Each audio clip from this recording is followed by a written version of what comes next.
for sensitive introverts. So, up first, we have public interest lawyers. These are lawyers who work on public issues such as environmental law, civil rights law, and social justice. These professionals earn a little less than other lawyers due to the fact that their clients aren't in a position to pay as much money. However, due to the fact that it is less paying, there's lower competition, as the higher paying positions in private companies are the ones that are attracting the top law students. So this is like a good choice, like if you don't graduate from the top law school. People who are passionate about advocacy and idealism may find this job less stressful, even though the schedule is a lot of hours, because if the work is fun, then time flies. And it also, unfortunately, the only disadvantage of this job is that it requires a law degree. And now the pay is pretty good. So starting out, you can make around $70,000. A few years down the road, 124,000.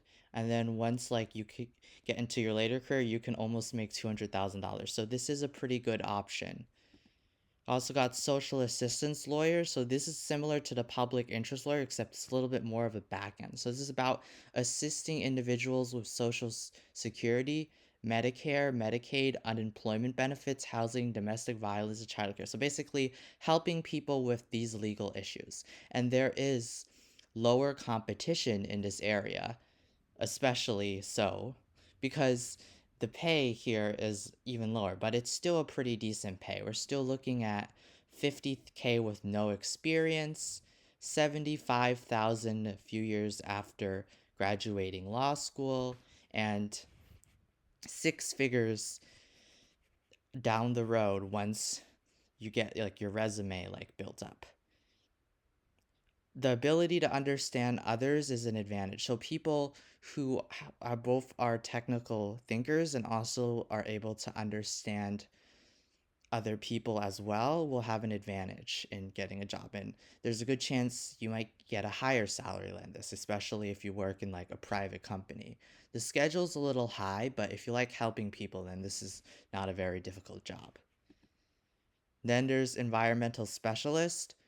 So the environmental specialists conduct research on specific environmental sites to identify problems and propose solutions.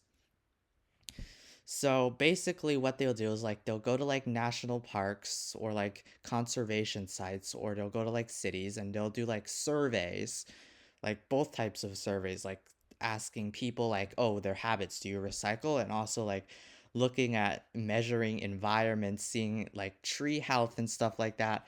And then the demand for environmental specialists is increasing due to growing environmental concerns. And having a background in environmental law is also helpful. Now it is possible to go to law school for this path.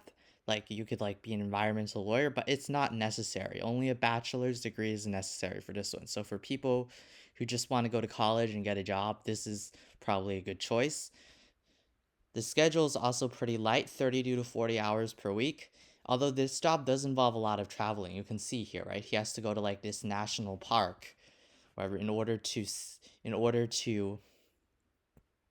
survey the land and then make sure like it looks like there's a lot of like trees here falling down, like he needs like note that. And then the entry is 48,000, right? That's like how much you get when you like starting like maybe an intern. Then a few years down the road it goes to like 80,000, and then probably like 10 years into the job, like when you really have like your resume nice at least built up, it can you can get over six figures.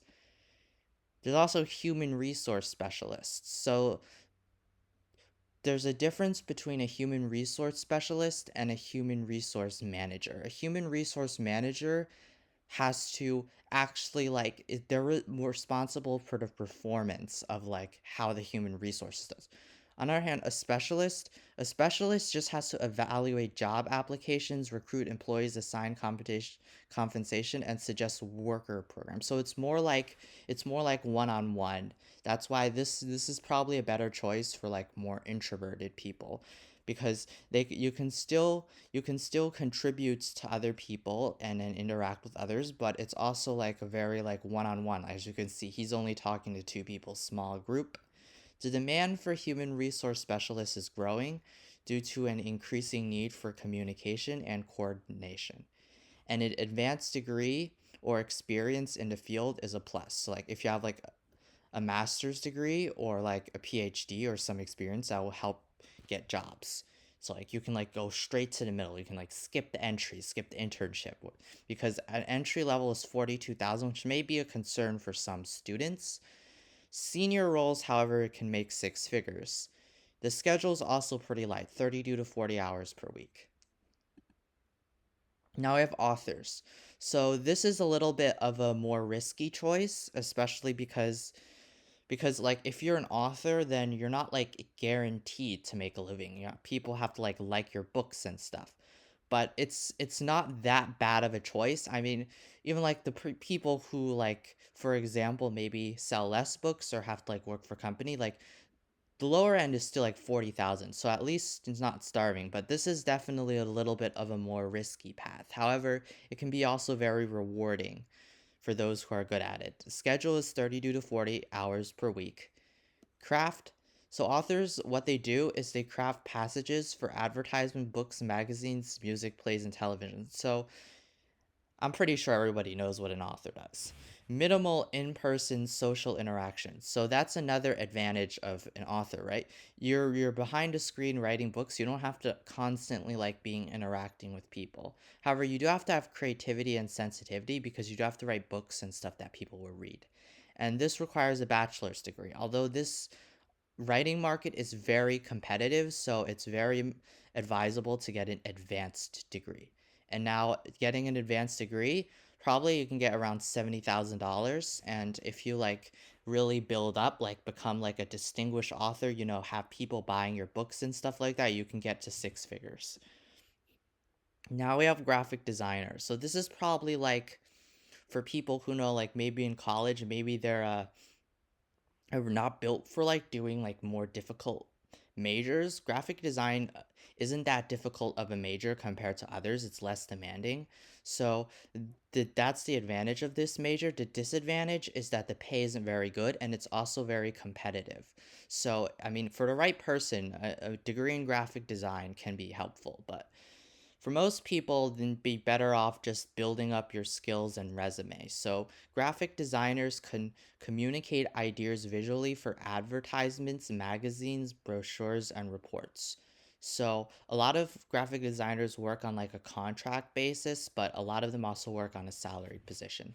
So, a lot of, in more so these days, it involves using digital online tools. You can see he's using like a photo editing software to like design things, especially in this day and age. Some people even start using AI tools now. So may involve making visualizations for architects, engineers, landscapers, and curators. So graphic designers are still considered artists somewhat. So you still have to be good at like art. So schedule is pretty light, as I mentioned, 32 to 40 hours per week. The pay is not that good, but if you have a good resume and stuff, you can still make a decent living out of this. And that wraps up 6 low stress jobs for sensitive introverts.